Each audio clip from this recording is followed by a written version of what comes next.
वास्तव में उसमें ज्ञान और विज्ञान की कोई बातें नहीं है।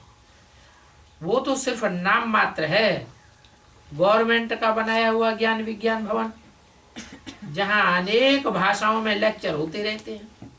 వాస్తవంలో వాటిలో జ్ఞాన విజ్ఞానం యొక్క విషయం ఏదీ లేదు. అది కేవలం పేరుకు మాత్రానికే. గవర్నమెంట్ తయారు చేసిన జ్ఞాన విజ్ఞాన భవనం అక్కడ అనేక ప్రకారాల భాషల్లో భాషణలు ఇస్తూ ఉంటారు. तुम तो उस अमरपुरी में जाते हो जहाँ दुनिया में एक ही भाषा होगी, एक ही राज्य होगा, एक ही राजा होगा, एक ही कुल होगा और एक ही मत होगा। तो फिर आपस में झगड़ा होगा? झगड़ा होने का सवाल ही नहीं। మీరు ఆ అమరపురిలోకి వెళ్తారు. అక్కడ ప్రపంచంలో ఒకే భాష ఉంటుంది, ఒకే రాజ్యం ఉంటుంది, ఒకే రాజు ఉంటారు, ఒకే కులం ఉంటుంది మరియు ఒకే మతం ఉంటుంది. అయితే పరస్పరంలో గొడవలు ఉంటాయా? గొడవలయ్యే ప్రశ్నే ఉండదు. वहां एक ही लक्ष्मी नारायण का राज्य होगा, दूसरा कोई खंड वहां था ही नहीं। एक ही भारत खंड था। भारत को सचखंड और दुनिया को झूठ खंड कहते हैं। అక్కడ ఈ ఒక్క లక్ష్మీనారాయణ రాజ్యమే ఉంటుంది.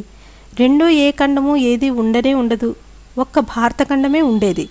భారతదేశాన్ని సత్యఖండము అని మరియు ప్రపంచాన్ని అసత్యపు ఖండము అని అంటారు.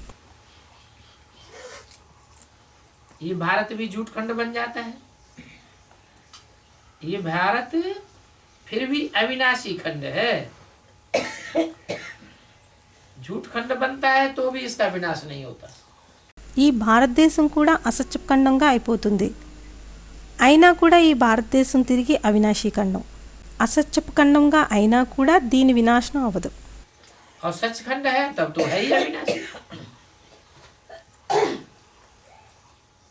शास्त्रों में दिखाया है कि महाप्रलय हो जाती है, परंतु ऐसी महाप्रलय तो कब होती नहीं है जो भारत खंड भी खत्म हो जाए।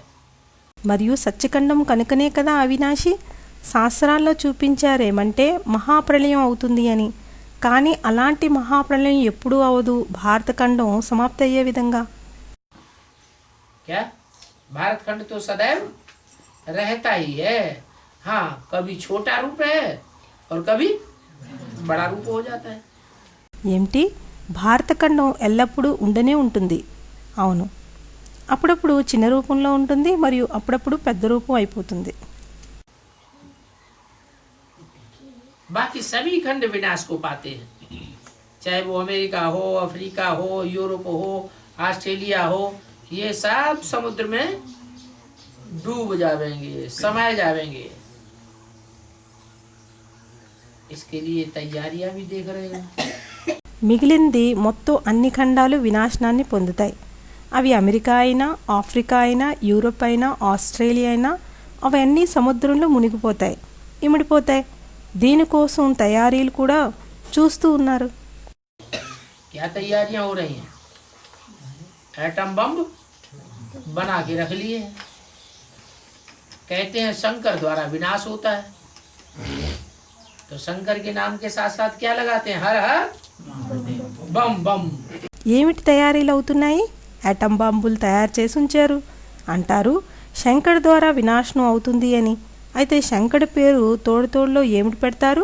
హరహర బంబం. तो शंकर जी का काम क्या हुआ? शंकर जी का काम हुआ बम फोड़वाना और दुनिया का विनाश कराना।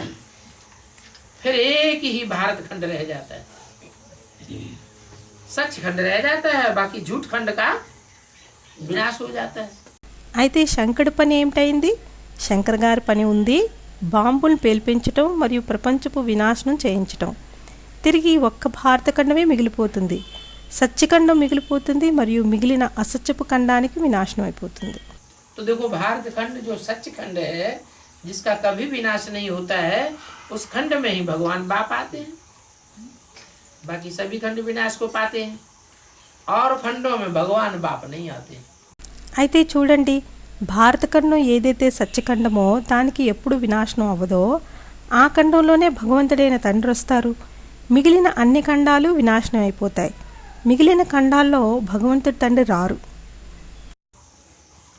विनाशी खंडों में भगवान नहीं आते. कहाँ आते हैं?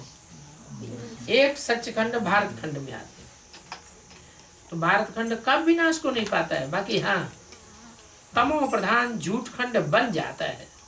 వినాశీ ఖండాల్లో భగవంతుడు రారు. ఎక్కడొస్తారు?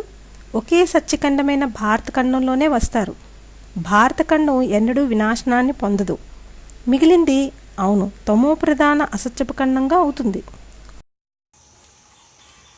किस बात से झूठ खंड बनता है और सचखंड किससे बनता है? ये तुम्हारी बुद्धि में है कि श्रीमत भगवान की श्रीमत से सचखंड बनता है और मनुष्यों की दुष्ट बुद्धि से क्या बनता है? झूठ खंड बन जाता है. ఏ విషయంపై అసత్యపు ఖండం అవుతుంది మరియు సత్యఖండం ఏ విషయంపై అవుతుంది? ఇది మీ బుద్ధిలో ఉంది. ఏమంటే శ్రీమత్ భగవంతుడి యొక్క శ్రీమతంతో సత్యఖండం అవుతుంది మరియు మనుష్యుల దుష్టబుద్ధితో ఏమిటవుతుంది? అసత్యపు ఖండంగా అవుతుంది.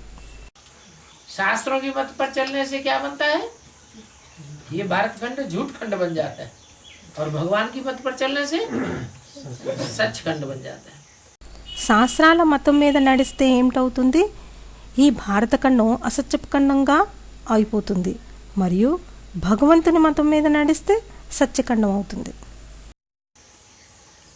तो ये तो बात तुम्हारी बुद्धि में अभी आ गई. आधा कल्प भक्ति से झूठ खंड बना और बाप के ज्ञान से सचखंड बन जाता है. అయితే ఈ విషయం మీ బుద్ధిలోకి వచ్చింది. అర్ధకల్పం భక్తి వలన అసత్యపు ఖండంగా తయారైంది మరియు తండ్రి జ్ఞానం వలన సత్యఖండంగా అయిపోతుంది. बाप कहते हैं वेदों शास्त्रों से यज्ञ तप दान पुण्य आदि करने से कोई भी मेरे को प्राप्त नहीं कर सकते. 2500 वर्ष से ये वेद शास्त्र यज्ञ तप दान पुण्य होते आए, मेरे को कोई ने प्राप्त किया ही नहीं. ऐसा करने से तो तुम और ही दुर्गति को पाते गए. తండ్రి అంటున్నారు వేదాలు మరియు శాస్త్రాలతో యజ్ఞం తపస్సు దానం పుణ్యం మొదలైనవి చేయటం వల్ల ఎవరు నన్ను పొందలేరు. 2500 సంవత్సరాల నుండి ఈ వేదాలు శాస్త్రాలు యజ్ఞాలు తపస్సులు దానాలు పుణ్యాలు అవుతూనే వచ్చాయి. నన్ను ఎవరూ ప్రాప్తి చేసుకోలేదు. అలా చేయటం వల్ల ఇంకా ఎక్కువ దుర్గతిని పొందుతూ వచ్చారు. अभी तुम समझ गए हो कि हम तमो प्रधान बन गए और तमो प्रधान तो बनना ही होता है. दुनिया की हर चीज पहले सतो प्रधान फिर बाद में रजो और अंत में तमो प्रधान बनती है. ఇప్పుడు మీరు అర్థం చేసుకున్నారు మేము తమో ప్రధానంగా అయిపోయాము అని. మరియు తమో ప్రధానంగా అవ్వాల్సే వస్తుంది. ప్రపంచపు ప్రతి వస్తువు మొదట సతో ప్రధానంగా తిరిగి తరువాత రజో మరియు అంతిమంలో తమో ప్రధానంగా అవుతుంది. बच्चा पैदा होता है, छोटा बच्चा कितना अच्छा लगता है, फिर बड़ा होता है, फिर बुढ़ा होता है, फिर खलास हो जाता है. तो बुढ़ा किसी को अच्छा लगता है कि बच्चा अच्छा लगता है? बच्चा अच्छा लगता है. పిల్లవాడు పుడతాడు. చిన్న పిల్లవాడు ఎంత మంచిగా అనిపిస్తాడు. తిరిగి పెద్దవాడవుతారు, తిరిగి ముసలివాడవుతాడు, తిరిగి సమాప్తి అయిపోతాడు. అయితే ఎవరికైనా ముసలివాడు మంచిగా అనిపిస్తాడా లేక పిల్లవాడు మంచిగా అనిపిస్తాడా? పిల్లవాడు మంచిగా అనిపిస్తాడు. मकान बनाया नया नया, पहले सतो प्रधान है, रहने में कितना सुखदायी होता है. फिर अब ये मकान पुराना हो गया, डर लगता हाथियों को झंड ना आ जाए, गिरा जाए कहीं, दम के मर जाएंगे. तो तमो प्रधान हो गया, किसी को अच्छा नहीं लगता. ఇల్లు కట్టారు కొత్త కొత్తది. మొదట సతో ప్రధానంగా ఉంటుంది. ఉండటంలో ఎంత సుఖదాయిగా ఉంటుంది. తిరిగి ఎప్పుడు ఆ ఇల్లు పాతదైపోతుందో భయం వేస్తుంది. ఏనుగుల గుంపు వచ్చేస్తుందేమో, పడివేస్తుందేమో, వాటితో అణిచివేయబడి చనిపోతామేమో అని. అయితే తమో ప్రధానత అయిపోతే ఎవరికి మంచిగా అనిపించదు. तो कहते हैं हर चीज दुनिया की पहले सतो प्रधान फिर तमो प्रधान बनती ही है. तो ये सृष्टि भी पहले सतो प्रधान सतयुग थी और अब तमो प्रधान कलयुग बन गई. కనుక అంటున్నారు ప్రపంచంలో ప్రతి వస్తువు మొదట సతో ప్రధానంగా తిరిగి తమో ప్రధానంగా అయ్యే అవుతుంది. అయితే ఈ సృష్టి కూడా మొదట సతో ప్రధానంగా సత్యుగంగా ఉండేది. మరి ఇప్పుడు తమో ప్రధాన కలియుగంగా అయిపోయింది. तो सृष्टि भी सतो प्रधान सतो रजो और तमो बनती है. दुनिया की हर चीज को ऊपर से नीचे उतरना पड़ता है. तो ये खेल है. अभी फिर तुम बच्चों को सतो प्रधान बनना है. అయితే సృష్టి కూడా సతో ప్రధానంగా సతో రజో మరియు తమోగా అవుతుంది. ప్రపంచపు ప్రతి వస్తువు పైనుండి కిందికి పడాల్సిందే. అయితే ఇది ఆట. ఇప్పుడు తిరిగి మీ పిల్లలు సతో ప్రధానంగా అవ్వాల్సిందే. कैसे बने? उसके लिए ये पुरुषोत्तम संगम युग है. क्या कैसा युग? इसका नाम है संगम. काय का संगम? कलयुग अंत और सतयुग आदि का संगम. ఎలా అవ్వాలి?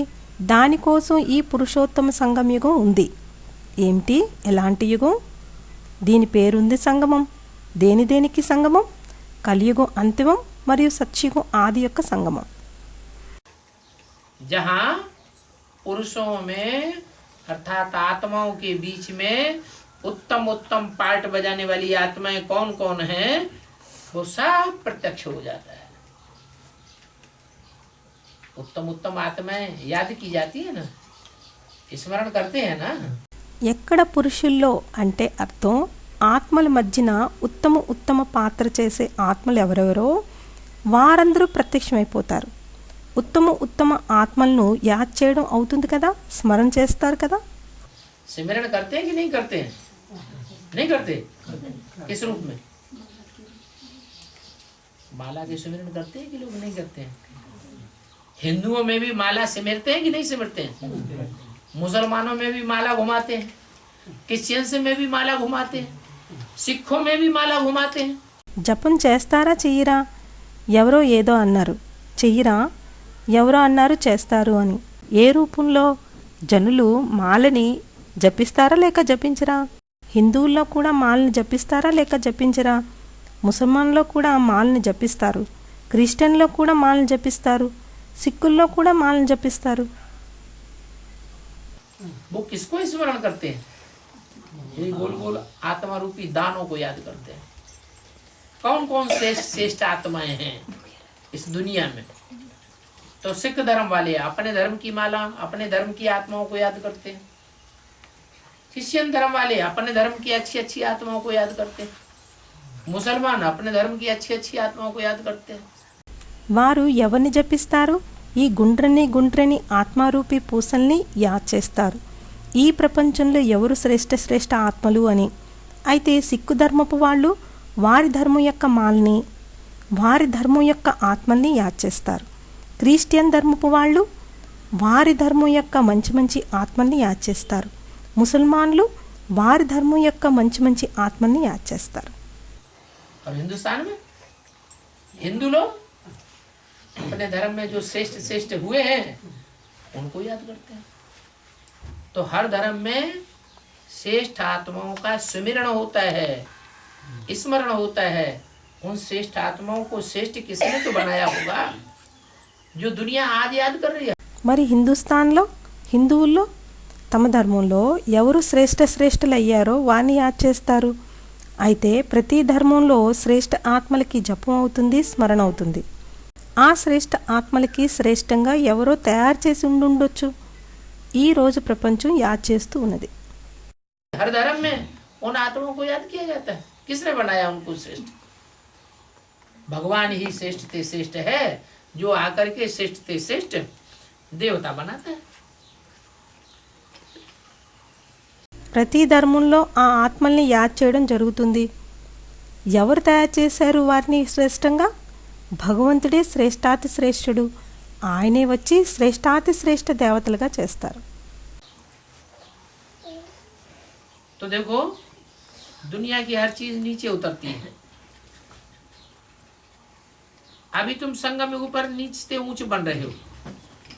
उत्तम पुरुष बनेंगे तो उत्तम नारियां भी बनेंगी. అయితే చూడండి, ప్రపంచపు ప్రతి వస్తువు కిందకు పడిపోతుంది. ఇప్పుడు మీరు సంగమయుగంలో నీచు నుండి ఉన్నతంగా అవుతున్నారు, ఉత్తమాతి ఉత్తమ పురుషుడిలాగా అవుతున్నారు, మరియు ఉత్తమాతి ఉత్తమ నారీలుగా కూడా అవుతున్నారు. क्या कहा? ऐसे नहीं पुरुष ही उत्तम उत्तम बनेंगे तो पुरुषोत्तम ने वो नाम दे दिया, नहीं, नारियां भी उत्तम बनेंगी, वो भी पुरुष हैं, पुरुष माने आत्मा. ఏమన్నారు? ఇలా అని కాదు, పురుషులే ఉత్తమాతి ఉత్తమంగా అవుతారు కనుక పురుషోత్తమ సంగమయుగం అనే పేరు వచ్చింది అని కాదు. నారీలు కూడా ఉత్తమంగా అవుతారు, వారు కూడా పురుషులే. పురుష అంటే ఆత్మ. सब ऊंच पद पावेंगे जो भी पुरुषार्थ करेंगे. फिर इसके लिए पवित्र भी बनना है. क्या जो उत्तम देवताएं थे वो पवित्र थे या अपवित्र थे?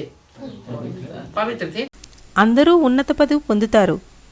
ఎవరు పురుషార్థం చేస్తారో తిరిగి దానికోసం పవిత్రంగా కూడా అవ్వాలి. ఏమిటి? ఏ ఉత్తమ దేవతలు ఉండేవారో వారు పవిత్రులా లేక అపవిత్రులా? ఎవరో అన్నారు పవిత్రంగా ఉండేవారు అని. పవిత్రంగా ఉండేవారు. तब तो उनके मंदिरों में कितनी पवित्रता का ध्यान रखा जाता है. बाप ने समझाया जब तुम पवित्र थे तो तुम विश्व के मालिक थे, अभी तुम अपवित्र हो तो तुम बेगर बन पड़े. అప్పుడే వారి మందిరాల్లో ఎంత పవిత్రత యొక్క ధ్యానం పెట్టడం జరుగుతుంది. తండ్రి అర్థం చేయించారు, ఎప్పుడు మీరు పవిత్రంగా ఉండేవారో అప్పుడు మీరు విశ్వానికి మాలికులుగా ఉండేవారు. ఇప్పుడు మీరు అపవిత్రంగా అయిన కారణంగా మీరు పేదవాళ్ళుగా అయిపోయారు. पहले डबल सिर ताज थे, तुम्हारा लाइट का ताज भी था और स्थूल ताज रतन जड़ भी था. ये सिर्फ समझाने के लिए दिखाया जाता है. लाइट का ताज. మొదట డబల్ కిరీటిదారులుగా ఉండేవారు. మీ యొక్క ప్రకాశం అనే కిరీటం కూడా ఉండేది, మరియు స్థూల రత్నాలతో ఉన్న కిరీటం కూడా ఉండేది. ప్రకాశం యొక్క కిరీటాన్ని కేవలం అర్థం చేయించడం కోసం చూపించడం జరుగుతుంది. वो लाइट का ताज अर्थात प्योरिटी का ताज. काहे की लाइट होती है? पवित्र आत्मा में ज्ञान की लाइट होती. वहाँ कोई ऐसी लाइट दिखाई नहीं पड़ती है. वहाँ सभी पवित्र रहते हैं, इसलिए पवित्रता का ताज दिखाया जाता है. ఆ ప్రకాశం యొక్క కిరీటం అంటే అర్థం పవిత్రత యొక్క కిరీటం. దేనికి ప్రకాశం ఉంటుంది? పవిత్రత ఆత్మలో జ్ఞానం యొక్క ప్రకాశం ఉంటుంది. అక్కడ ఏమీ అలాంటి ప్రకాశం కనిపించదు. అక్కడ అందరూ పవిత్రంగా ఉంటారు. అందుకోసమే పవిత్రత యొక్క కిరీటాన్ని చూపిస్తారు. बाकी ऐसी कोई रोशनी कोई बाहर से थोड़ी ही चमकती है. फिर जब वाम मार्ग में देवताएं गिरते हैं तो ये निशानी नहीं रहती है. ये है दाया मार्ग, ये है बाया मार्ग. तो देवताएं वाम मार्ग में गिरते हैं. మిగిలింది అలాంటి ప్రకాశం ఏమైనా బయటికి కనిపిస్తుందా? తిరిగి ఎప్పుడు వామమార్గంలోకి దేవతలు పడిపోతారో అప్పుడు ఈ గుర్తుండదు. ఇదైంది కుడి మార్గం, ఇదైంది ఎడమ మార్గం. అయితే దేవతలు వామమార్గంలోకి పడిపోతారు. झाड़ का चित्र देखा ना? झाड़ के चित्र में एक तरफ है दाईं ओर के धर्म और दूसरी तरफ है बाईं ओर के धर्म. तो पहले पहले जो धर्म आता है द्वापर युग में, वो बाईं ओर का धर्म आता है कि दाईं ओर का आता है? द्वापर युग जब शुरू होता है तो द्वापर के शुरुआत में ही कौन सा धर्म आता है? दाईं ओर वाला आता है कि बाईं ओर वाला? बाईं ओर वाला इस्लाम धर्म आता है. వృక్షం యొక్క చిత్రం చూశారు కదా? వృక్షం యొక్క చిత్రంలో ఒకవైపు కుడివైపు ధర్మాలు మరియు రెండో వైపు ఎడంవైపు ధర్మాలు. అయితే మొట్టమొదట ఏ ధర్మాలు వస్తాయో ద్వాపరయుగంలో అవి ఎడంవైపు ధర్మాలు వస్తాయా లేక కుడివైపు వస్తాయా? ద్వాపరయుగం ఎప్పుడు మొదలవుతుందో అప్పుడు ద్వాపర మొదట్లోనే ఏ ధర్మం వస్తుంది? కుడివైపు ధర్మాలు వాళ్ళు వస్తారా లేక ఎడంవైపు వాళ్ళు వస్తారా? ఎడంవైపు ఉన్న ఇస్లాం ధర్మం వస్తుంది. तो जब वाम मार्ग में तुम जाते हो तो ये लाइट का ताज खत्म हो जाता है. वो इस्लामी आए और उन्होंने अपवित्रता की दुनिया शुरू कर दी. तो पवित्रता का लाइट का ताज देवताओं को नहीं दिखाते हैं. ये निशानी खत्म हो जाती है. అయితే ఎప్పుడు మీరు వామమార్గంలోకి వెళ్తారో అప్పుడు ఈ ప్రకాశం యొక్క కిరీటం సమాప్తి అయిపోతుంది. ఆ ఇస్లామీలు వచ్చారు మరియు వారు అపవిత్రత యొక్క ప్రపంచాన్ని మొదలుపెట్టారు. అయితే పవిత్రత యొక్క ప్రకాశం యొక్క కిరీటాన్ని దేవతలకి చూపించారు. ఈ గుర్తు సమాప్తైపోతుంది. बल सन्यासी आदि को लाइट का ताज देते हैं, परंतु वो आर्टिफिशियल दे देते हैं. वास्तव में वो सन्यासी आदि भी तो मूत से पैदा होते हैं या पवित्रता से पैदा होते हैं. उनकी भी पैदाइश अपवित्रता से होती है. భలే సన్యాసులు మొదలైన వారికి ప్రకాశం యొక్క కిరీటాన్ని ఇస్తారు, కానీ అది కృత్రిమదై ఇచ్చేశారు. వాస్తవంలో ఆ సన్యాసులు మొదలైన వారు కూడా వికారాల వలన పుడతారా లేక పవిత్రతతో పుడతారా? వారిది కూడా జన్మ అపవిత్రతతోనే అవుతుంది. देवताएं हैं सर्वोत्तम पवित्र. बाप कहते हैं तुमको अभी यह देवता ही बनने का है, ये तुम्हारी अहम ऑब्जेक्ट है जिसकी कथा घर घर में सुनाई जाती है. దేవతలు సర్వోత్తమ పవిత్రులు. తండ్రి అంటున్నారు, ఇప్పుడు మీకు ఈ దేవతలుగా అవ్వాల్సిందే. ఇది మీ ముఖ్య లక్ష్యం. దీని కదా ఇంటింటిలో వినిపించడం జరుగుతుంది. किसकी? सत्यनारायण की कथा. ये तुम्हारी जिंदगी का अहम ऑब्जेक्ट है. सभी तो नर से नारायण नहीं बन सकेंगे. हाँ, मंगलवार देवता बनेंगे. भक्ति मार्ग की बातें ही अलग. ఎవరిది? సత్యనారాయణ కథ. ఇది మీ జీవితపు ముఖ్య లక్ష్యం. అందరూ నరు నుండి నారాయణలాగా అయితే అవ్వలేరు. అవును, నెంబర్ వారుగా దేవతలుగా అవుతారు. భక్తి మార్గపు విషయాలే వేరు. वो भक्ति मार्ग की बातें हैं रात लाने वाली, अज्ञान अंधेरा फैला देती है. और ये है ज्ञान दिन में लाने की बात.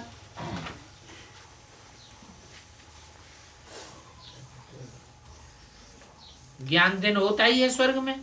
ఆ భక్తి మార్గపు విషయాలు రాత్రిని తెచ్చేవి, అజ్ఞానపు రాత్రిని వ్యాపింపజేసేవి. మరియు ఇది అయింది జ్ఞానం పగల్ని తెచ్చే విషయం. జ్ఞాన పగలు ఉంటుంది స్వర్గంలో. 20:10:68 की वाणी का दूसरा पेज. उस स्वर्ग को कहा जाता है गोल्डन एज. कैसी दुनिया? स्वर्ण की दुनिया. फिर त्रेता में होगी चांदी की दुनिया. फिर द्वापर में तांबे की दुनिया. और कलयुग में काहे के बर्तन मिलते हैं? लोहे के बर्तन मिलते हैं. तो लोहे की दुनिया हो गई. 20:10:68 వాణి యొక్క 2వ పేజీ. ఆ స్వర్గాన్ని అంటారు బంగారు యుగం అని. ఎలాంటి ప్రపంచం? స్వర్గపు ప్రపంచం. తిరిగి త్రేతాలో ఉంటుంది వెండి యుగం. తిరిగి ద్వాపర్లో రాగి యుగం. మరియు కలియుగంలో ఎలాంటి వంట పాత్రలు లభిస్తాయి?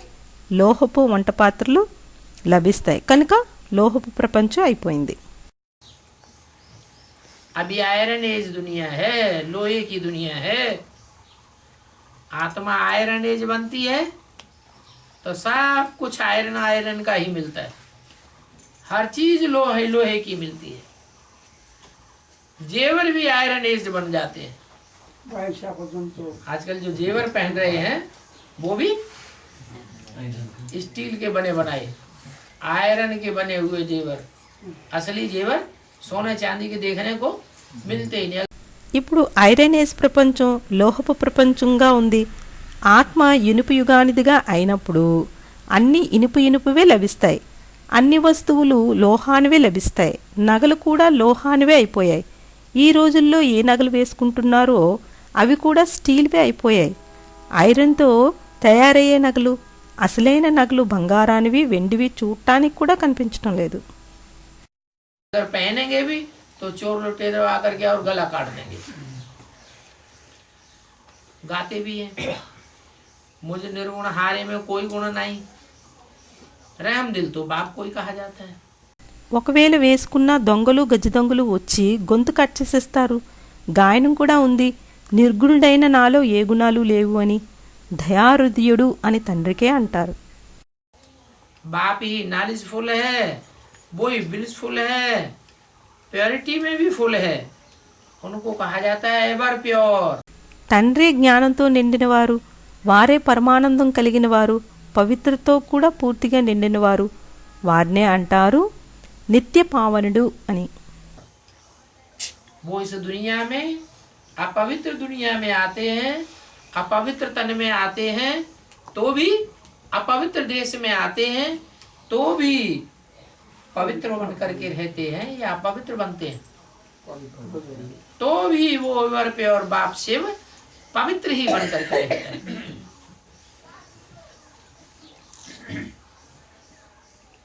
वो सभी बातों में परफेक्ट बाप है.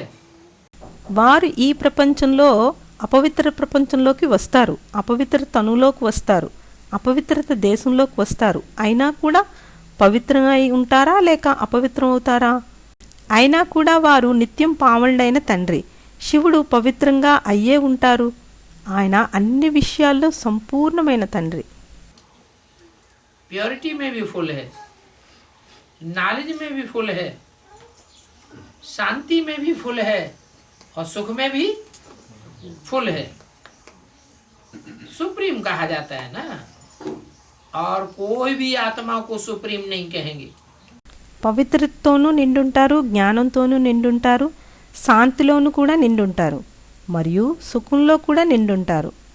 ఉన్నతమైన వారు అని అంటారు కదా, మరియు ఇంక ఏ ఆత్మకు ఉన్నతం అని అనరు. दुनिया में बड़ी बड़ी नामाचार करने वाली आत्माएं आई. क्राइस्ट आया, बुद्ध आया, गुरु नानक आए, विवेकानंद आए, गांधी जी आए, कितनी महान महान आत्माएं आई. फिर सब देहधारी है, कोई भी निराकारी स्टेज वाली नहीं है. ప్రపంచంలో పెద్ద పెద్ద పేరు పొందిన ఆత్మలు వచ్చారు. క్రైస్ట్ వచ్చారు, బుద్ధుడు వచ్చారు, గురునానక్ వచ్చారు, వివేకానంద వచ్చారు, గాంధీజీ వచ్చారు. ఎంత మహాన్ మహాన్ ఆత్మలు వచ్చారు. తిరిగి అందరూ దేహదారులే, ఎవరూ నిరాకారి స్థితి వారు కారు. सिवाय एक बाप के कोई को भी सुप्रीम नहीं कहेंगे. सभी आते हैं, शरीर धारण करके पार्ट बजाते हैं. हर एक आत्मा को जो शरीर मिलता है उस शरीर के ऊपर उनका नाम पड़ता है. मेरे शरीर ही नहीं है तो मेरे शरीर का नाम भी नहीं है. शिव को अपना शरीर है नहीं. ఒక్క తండ్రిని తప్ప ఇంకెవరిని కూడా ఉన్నతం అని అనరు. అందరూ వస్తారు, శరీరాన్ని ధారణ చేసి పాత్రను చేస్తారు. ప్రతి ఒక్క ఆత్మకి ఏదైతే శరీరం లభించిందో ఆ శరీరంపై వారికి పేరు పడుతుంది. నాకు శరీరమే లేదు కనుక ఆ శరీరానికి పేరే లేదు. శివునికి తన శరీరం ఉందా? లేదు. वो जन्म मरण के चक्र में ही नहीं आता, पराये शरीर में आकर के प्रवेश करते हैं. हर जन्म में नाम रूप देश काल फीचर्स तुम बच्चों के बदलते हैं. ఆయన జనన మరణ చక్రంలోకి రారు, వేరే వారి శరీరంలోకి వచ్చి ప్రవేశిస్తారు. ప్రతి జన్మలోనూ పేరు, రూపము, దేశం, కాలము, ముఖ కవలికలు మొదలైనవి పిల్లలైన మీకు మారుతూ ఉంటాయి. वर्ष गुजरा, मास गुजरा, घंटे गुजरे, सतयुग से लेकर गुजरते गुजरते अभी कलयुग अंत में आकर के गिरे.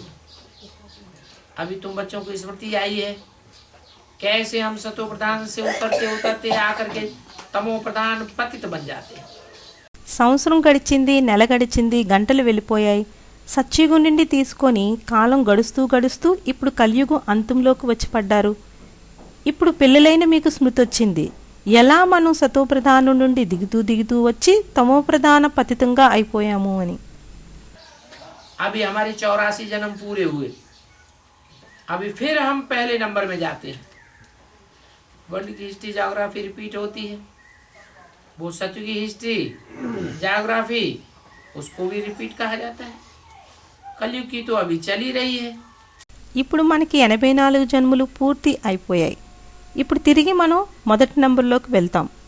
ప్రపంచం యొక్క చరిత్ర, భూగోళం పునరావృత్తి అవుతుంది. ఆ సత్యుగపు చరిత్ర, భూగోళం దానికి కూడా పునరావృత్తి అని అంటారు. కలియుగాందైతే ఇప్పుడు నడుస్తూనే ఉంది. फिर सत्युग की हिस्ट्री ज्योग्राफी को रिपीट होना है, जिसके लिए ही तुम अभी सुदर्शन चक्रधारी बने हो. तुम पुरुषार्थ कर रहे हो, तुम जानते हो हम अपने बेहद के बाप से बेहद सुख का वर्षा फिर से ले रहे हैं.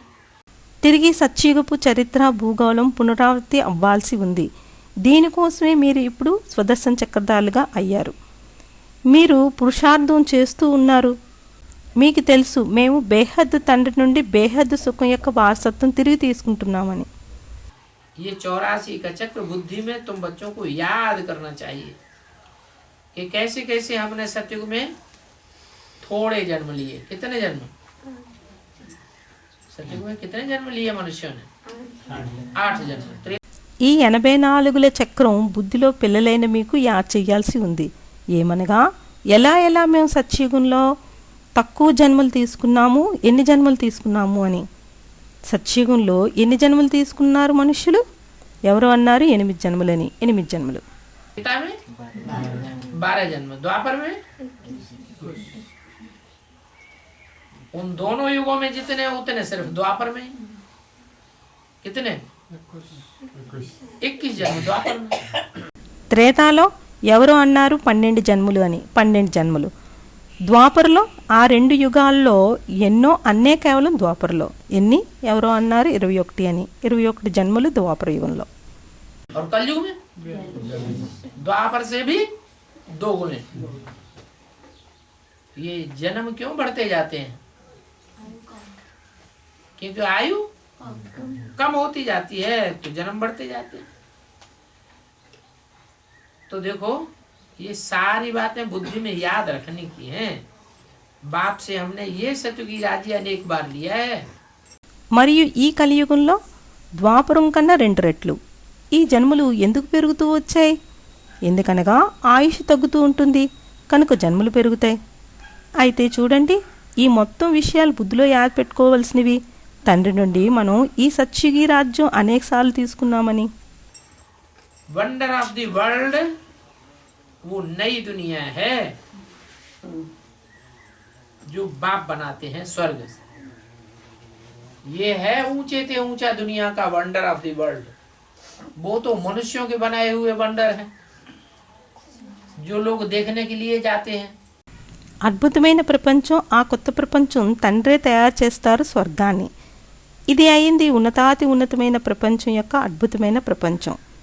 అవైతే మనుష్యులచే తయారు చేయబడిన అద్భుతాలు, వాటిని మనుషులు చూడటానికి వెళ్తారు. जैसे ताजमहल है, लोग देखने जाते हैं ना, है वो. मिस्र के पिरामिड हैं, मिस्र में लोग कितने जाते हैं उन पिरामिडों को देखने के लिए. चीन की दीवार है, कितनी सैकड़ों मील लंबी और सैकड़ों मील और बड़ी लंबी चौड़ी दीवार बनाई हुई है. 2 देशों को अलग करती है. वो दीवार देखने के लिए लोग जाते हैं. ఎలాగంటే తాజ్మహల్ ఉంది, మనుషులు చూడటానికి వెళ్తారు కదా. ఎవరో అన్నారు వెళ్తారు అని. ఆ మిస్రి యొక్క పిరమిడ్ ఉంది. మిస్రికి ఎంతమంది వెళ్తారు ఆ పిరమిడ్ చూడడానికి? చైనా గోడ ఉంది. ఎన్ని వందల కొలది మైళ్ళ పొడవు మరియు చాలా వెడల్పైన పొడవు గోడ తయారు చేశారు. 2 దేశాలని వేరు చేస్తుంది. ఆ గోడను చూడటానికి మనుషులు వెళ్తారు. तो ऐसी ऐसी अनेक प्रकार की नाना प्रकार की चीजें बनाई हुई हैं मनुष्यों ने. वो तो सब विनाशी चीजें हैं, लेकिन भगवान आकर जो चीज बनाते हैं वो है अविनाशी स्वर्ग. जो अविनाशी स्वर्ग दुनिया का सबसे बड़ा बंडर होगा.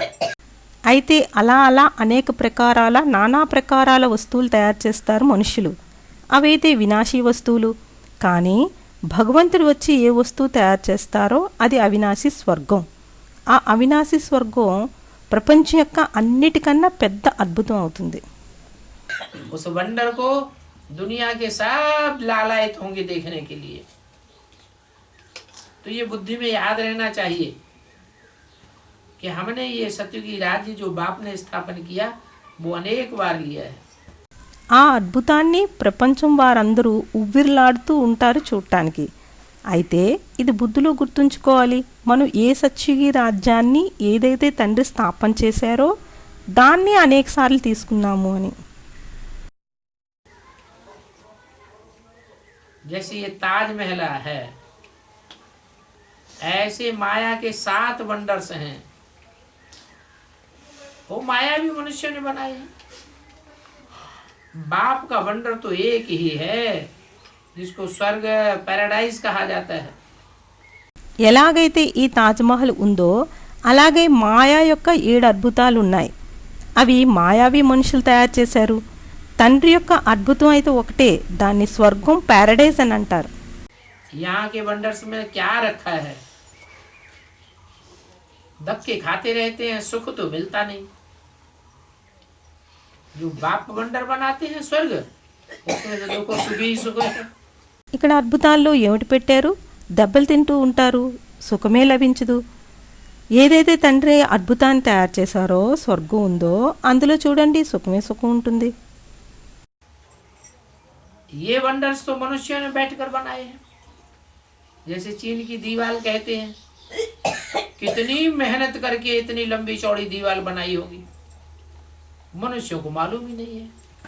ఆ అద్భుతాలని మనుషులు కూర్చొని తయారు చేశారు. ఏ విధంగా చైనా యొక్క గోడకి అంటారు ఎంత శ్రమపడి ఎంత పొడవు వెడల్పులు గోడను తయారు చేశారని మనుషులకు తెలియనే తెలియదు.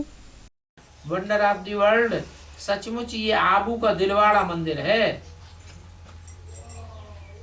जिसमें आदिदेव आदि देवी का चित्र मूर्ति रखी हुई है और तुम बच्चे बैठे हो। ऊपर में स्वर्ग दिखाया है, नहीं तो स्वर्ग कहाँ बनावेंगे? जरूर तुम बच्चों ने ऊंची स्टेज की पुरुषार्थ किया है, तो उन्होंने भी स्वर्ग को ऊपर दिखाया है। ప్రపంచపు అద్భుతం అయితే సత్యంగా ఈ ఆబు యొక్క దిల్వాడా మందిరం. దానిలో ఆదిదేవి ఆదిదేవ్ యొక్క మూర్తులను పెట్టున్నాయి. మరియు పిల్లలైన మీరు కూర్చొని ఉన్నారు. పైన స్వర్గాన్ని చూపించారు. లేదంటే స్వర్గాన్ని ఎక్కడ తయారు చేశారు? తప్పకుండా పిల్లలైన మీరు ఉన్నత స్థితి యొక్క పురుషార్థం చేశారు. అయితే వారు కూడా స్వర్గాన్ని మీదనే చూపిస్తారు. ऊपर में राजाई और नीचे की स्टेज में तुमने तपस्या की है, वो तो अभी तुम कर रहे हो ना। अभी तुम राज ऋषि हो,